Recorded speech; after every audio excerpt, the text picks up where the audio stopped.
Hello student.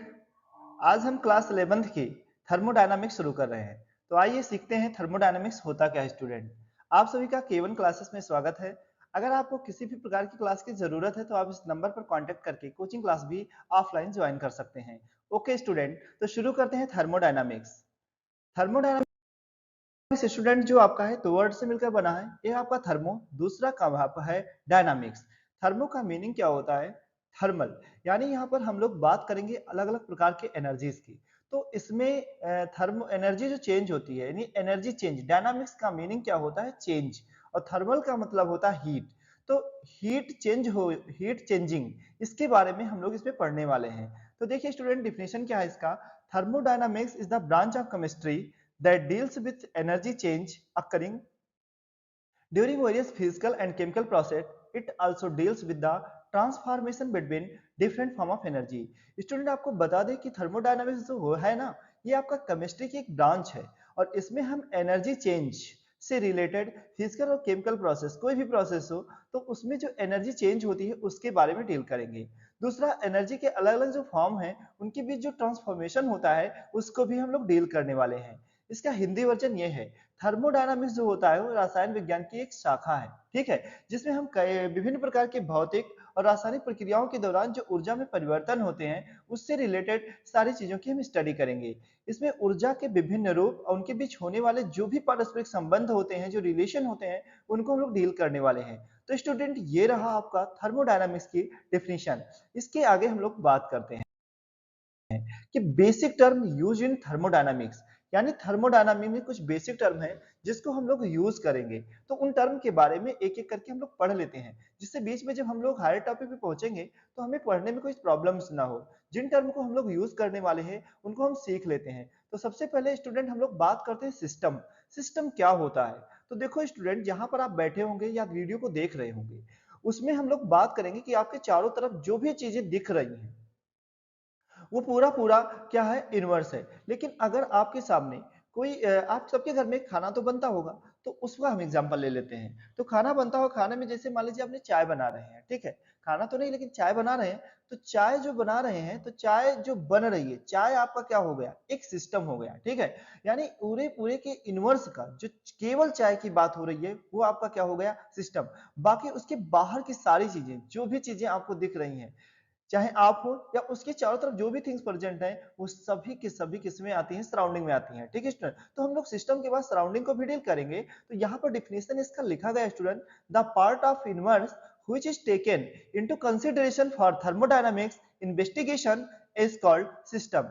यानी पूरे universe में एक ऐसे थर्मोडायनामिक्स एक ऐसे पार्ट को हम लेंगे जिसमें हम किसी भी चीज का हम इन्वेस्टिगेशन करेंगे। जैसे हमने चाय की बात की थी, तो उसमें क्या होता है स्टूडेंट, जो हमने चाय की बात की थी, जैसे मान लीजिए ये आपका कंटेनर है स्टूडेंट, और इसके अंदर कुछ भी चीजें, चाय या कुछ भी जो भी चीजें इसके अंदर रहेंगी, तो इसके बारे में जो भी हम स्टडी कर देंगे, जो भी हम इन्वेस्टिगेट करेंगे, वो आपका सिस्टम के अंदर होगा। और ये जो पूरा क्षेत्र आपका है, ये चारों तरफ जो भी रीजन आपको दिख रहे हैं, ये पूरे रीजन, ये पूरा का पूरा सरफेस, ये पूरा एरिया जो दिख रहा है आपको स्टूडेंट, ये पूरा का पूरा चारों तरफ, ये आपका क्या है स्टूडेंट? सराउंडिंग है। तो इसी के साथ में हम लोग स्टूडेंट सराउंडिंग का भी डिफिनेशन देख लेते हैं, ठीक है स्टूडेंट। तब तक इसको पहले मैं रफ कर देता हूं, फिर आपको डिफिनेशन दिखाता हूं स्टूडेंट, ठीक है। तो ये आपका क्लियर हो गया है स्टूडेंट। ओके स्टूडेंट, तो आप इस डिफिनेशन को नोट करेंगे। आगे देखिए, ये हिंदी वर्जन है इसी सिस्टम का। ब्रह्मांड के जिस भाग को थर्मोडायनामिक्स जांच के लिए ध्यान में रखा जाता है उसे निकाय कहा जाता है, यानी सिस्टम कहा जाता है, ठीक है।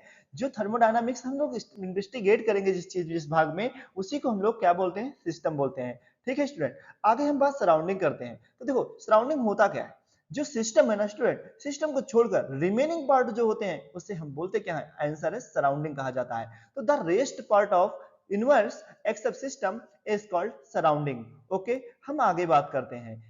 देखो यहाँ पे दो चीजें लिखी हुई हैं, सराउंडिंग और दूसरा क्या लिखा है? सॉरी, ये सिस्टम और दूसरा आपका सराउंडिंग। तो सराउंडिंग और सिस्टम ये दोनों मिलकर के बनाते क्या है स्टूडेंट? तो आंसर ये दोनों मिलकर बनाते हैं क्या? इनवर्स बनाते हैं स्टूडेंट। तो आपको ये समझ में आया होगा, इनवर्स जो है सिस्टम और सराउंडिंग दोनों से मिलकर बना है। सिस्टम आपका होगा जिसमें आप थर्मोडायनामिकल इन्वेस्टिगेशन करेंगे, और सिस्टम के चारों ओर का जो भाग है वो आपका क्या है? सराउंडिंग है। तो पूरे यूनिवर्स में जिसमें आप इन्वेस्टिगेट करेंगे वो सिस्टम, बाकी रिमेनिंग पार्ट आपका क्या हो जाएगा, सराउंडिंग। इसका हिंदी वर्जन परिवेश। सराउंडिंग को हम परिवेश कहते हैं, यानी निकाय को छोड़कर ब्रह्मांड का जो शेष भाग है इसी को हम लोग क्या बोलते हैं, परिवेश कहते हैं स्टूडेंट।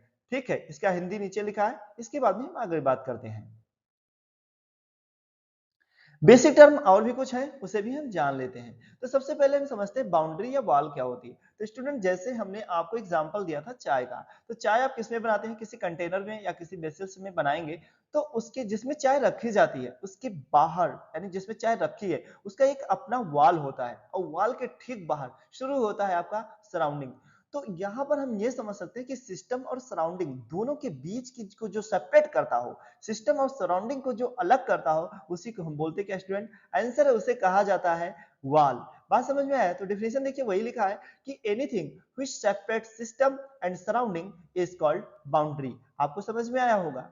ठीक, इसके बाद में बाउंड्री जो होती है स्टूडेंट, वो आपकी रियल हो सकती है या फिर इमेजिनरी हो सकती है। अब रियल और इमेजिनरी ये कौन सी बात हो गई? देखो सिंपल सी बात है कि अगर आपके पास एक आयरन की ब्लॉक है, आप उसे हीट कर रहे हैं, आयरन या कोई भी मेटल हो सकता है, आप उसे हीट कर रहे हैं, तो सिंपल सी बात है वो पूरा का पूरा मेटल आपका क्या होगा, आंसर है सिस्टम होगा। लेकिन उसके बाहर तो सराउंडिंग है ना, लेकिन मेटल में कोई सरफेस तो होता नहीं, लेकिन आपको क्या करना पड़ेगा, इमेजिनेशन करना पड़ेगा कि हाँ यहाँ पे वॉल है। तो उस तरह की जो वॉल होती है स्टूडेंट, उसे बोला जाता है इमेजिनरी वॉल।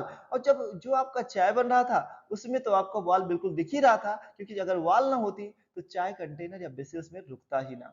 तो वो आपका हो गया रियल रियल वॉल। तो आपको समझ में आ गया होगा। इसके बाद दूसरी पॉइंट हम लोग बात करते हैं स्टूडेंट। तो दूसरा पॉइंट आपका क्या है स्टूडेंट, इसको हम देखते हैं। बाउंड्री कैन बी रिजिड और नॉन रिजिड। आपकी बाउंड्री रिजिड भी हो सकती है और नॉन रिजिड भी हो सकती है। इसके बाद नेक्स्ट आपका आता है बाउंड्री कैन बी एडियाबेटिक और डायाथर्मिक। एडियाबेटिक क्या होता है स्टूडेंट, आपको बता दें, ऐसी वॉल जिसमें हीट एक्सचेंज ही ना हो, यानी जो एनर्जी है वो आपका एक्सचेंज ना हो, जिसमें हीट यानी एनर्जी एक्सचेंज नहीं होती, वो आपकी एडियाबेटिक वाल होती है। और डायाथर्मिक का मतलब होता है स्टूडेंट जिसमें आपका एनर्जी एक्सचेंज हो, आपस में एक्सचेंज हो, सराउंडिंग और सिस्टम से एक्सचेंज हो सके, उसे बोला जाता है एडिया डायाथर्मिक। तो आपको समझ में आ गया होगा। इसके बाद में एडियाबेटिक में क्या होगा कि नॉन कंडक्टर ऑफ हीट, यानी इसमें हीट का कंडक्शन नहीं होगा स्टूडेंट, पहले से आपको बताया कि एनर्जी का कंडक्शन नहीं होगा। दूसरा डायाथर्मिक क्या होता है, इसमें कंडक्टर ऑफ हीट, यानी इसमें हीट का कंडक्शन होगा। बात समझ में आया? तो इसमें हीट चेंज होगी। तीसरा मतलब इसकी हिंदी वर्जन, कोई भी चीज जो सिस्टम और प्रवेश को अलग करती है उसे हम लोग क्या बोलते हैं, सीमा कहते हैं स्टूडेंट। नेक्स्ट है सीमा, या तो वास्तविक होगी यानी वॉल आपकी वास्तविक होगी, या तो हाइपोथेटिकल यानी इमेजिनरी हो सकती है। तीसरा हम लोग बात किए थे, या तो कठोर हो सकती है या गैर कठोर हो सकती है, यानी रिजिड या नॉन रिजिड होगी। इसके बाद में हम लोग बात करेंगे रुद्धोष्म। रुद्धोष्म का मीनिंग या हिंदी इंग्लिश में आपका एडियाबेटिक होता है, और डायाथर्मिक आप समझ चुके हैं ये है। दोनों हिंदी वर्जन हो गया। रुद्धोष्म यानी उष्मा का ये कुचालक है, यानी उष्मा इसमें नहीं आने जाने देगा। तीसरा जो आपका डायथर्मिक है, इसमें उष्मा का संवाहक है, यानी इसमें हीट एक्सचेंज हो जाएगी स्टूडेंट। तो आपको समझ में आया होगा, ये था बेसिक टर्म। अब हम बात करते हैं सिस्टम का, यानी सिस्टम कितने टाइप के होते हैं। जो सिस्टम हमने समझ चुके हैं, जिसमें हम लोग थर्मोडायनामिक इन्वेस्टिगेट करते हैं, वो सिस्टम कितने टाइप के स्टूडेंट हो सकते हैं, हम उनकी बात कर लेते हैं। तो देखो स्टूडेंट, कितने टाइप के सिस्टम हो सकते हैं उनकी हम बात करेंगे। ठीक है स्टूडेंट, तो देखो, depending on exchange of energy and matter between system surrounding, system can be classified. यानी एनर्जी और मैटर, और एनर्जी और मैटर की बात हो रही है, और सिस्टम और सराउंडिंग के बीच जो इनका एक्सचेंज होता है उसके आधार पर ये सिस्टम को हम लोग क्लासिफाइड कर रहे हैं। जैसे मैटर भी एक्सचेंज होता है सिस्टम से, एनर्जी भी एक्सचेंज होती है सिस्टम से। या हम एनर्जी की बात करें स्टूडेंट, हीट की बात नहीं करें, ये भी ध्यान रखना।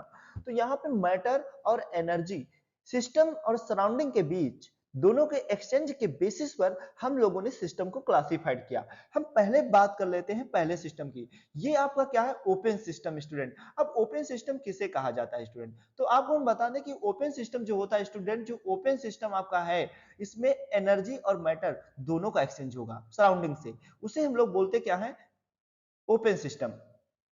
तो a system which can exchange both energy and matter with the surrounding is called open system। जैसे आप कोई पानी मान लीजिए बॉयल कर रहे हैं, वाटर मान लीजिए बॉयल कर रहे हैं, तो वाटर के ऊपर अगर आपने कोई चीज ढकने के लिए नहीं रखा है, तो सिंपल सी बात है, जब आप उसे हीट करेंगे तो वेपर के फॉर्म में वाटर की जो मॉलिक्यूल है यानी मैटर बाहर जाएगा और साथ में हीट तो जाएगी ही स्टूडेंट, ठीक है, यानी एनर्जी भी ट्रांसफर होगी। तो जिसमें एनर्जी और मैटर दोनों सराउंडिंग से एक्सचेंज होते हैं, उसे हम लोग क्या बोलते हैं? आंसर है ओपन सिस्टम कहा जाता है, ठीक है स्टूडेंट। इसके बाद में दूसरा आता है क्लोज सिस्टम। क्लोज सिस्टम में ओनली केवल क्या ट्रांसफर होगी स्टूडेंट? आंसर है केवल एनर्जी ट्रांसफर होगी। तो ऐसा सिस्टम जिसमें केवल एनर्जी ट्रांसफर हो, मैटर ट्रांसफर ना हो, उसे बोला क्या जाता है? आंसर है क्लोज सिस्टम। यानी आप अब उस बर्तन को ढक चुके हैं, ठीक है स्टूडेंट। तो इसका आपका डेफिनेशन क्या हुआ? A system which can exchange only energy by the surrounding is called system. जिसमें केवल एनर्जी जो है एक्सचेंज होती है, उसे बोला जाता है क्या? सराउंडिंग, सॉरी, उसे बोला जाता है क्लोज सिस्टम। ओके, तो आपको समझ में आया? आगे नेक्स्ट, आइसोलेटेड सिस्टम क्या होता है स्टूडेंट? आइसोलेटेड सिस्टम वो होते हैं जिसमें ना तो एनर्जी एक्सचेंज हो और ना ही मैटर एक्सचेंज हो, ना तो मटेरियल एक्सचेंज होगा, ना एनर्जी एक्सचेंज होगा, उसे आइसोलेटेड सिस्टम कहा जाएगा। A system which cannot exchange matter or energy with surrounding, ऐसा सिस्टम जो ना तो एनर्जी को एक्सचेंज करता हो और ना ही मैटर को एक्सचेंज करता हो, उसे हम लोग बोलते क्या है स्टूडेंट? आंसर है आइसोलेटेड सिस्टम कहा जाता होगा। हाँ, कुछ माने तौर पे आप एग्जांपल थर्मस का ले सकते हैं, लेकिन वो भी आपका आइसोलेटेड सिस्टम नहीं है। हिंदी में आपका है सिस्टम और आसपास के बीच ऊर्जा और पदार्थ के आदान प्रदान के आधार पर सिस्टम को इस प्रकार वर्गीकृत किया जा सकता है। ओपन सिस्टम वह निकाय जो प्रवेश के साथ ऊर्जा और पदार्थ दोनों का आदान प्रदान कर सकती है, उसे हम लोग खुली निकाय कहते हैं, यानी ओपन सिस्टम कहते हैं। दूसरा है आपका क्लोज सिस्टम। ऐसा से तो समझ चुके हैं, वह निकाय जो केवल प्रवेश द्वारा ऊर्जा का आदान प्रदान कर सकती है, बंद निकाय कहलाती है। नेक्स्ट आता है आइसोलेटेड सिस्टम। इसमें क्या, वह निकाय जो प्रवेश के साथ पदार्थ या ऊर्जा का आदान प्रदान नहीं कर सकती, यानी ना तो पदार्थ का आदान प्रदान करे और ना ही ऊर्जा का आदान प्रदान करे, उसे हम लोग बोलते हैं आइसोलेटेड सिस्टम। ओके स्टूडेंट, आपको समझ में आ गया होगा।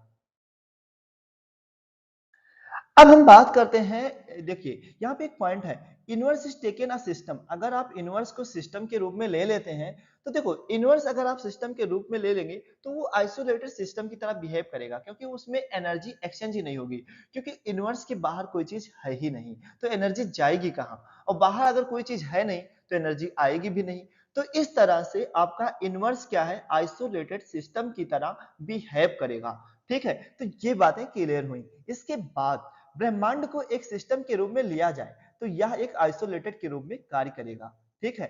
अब यहां पर एक क्वेश्चन मैं आपको दे रहा हूं, our system does not exchange any heat, यानी हमारा सिस्टम जो है किसी प्रकार की हीट या मैटर फ्रॉम इट्स सराउंडिंग, यानी मैटर और हीट दोनों को एक्सचेंज नहीं करता, तो क्या यह एक आइसोलेटेड सिस्टम है? तो स्टूडेंट, इस क्वेश्चन का आंसर आप दीजिएगा, इसके बाद में मैं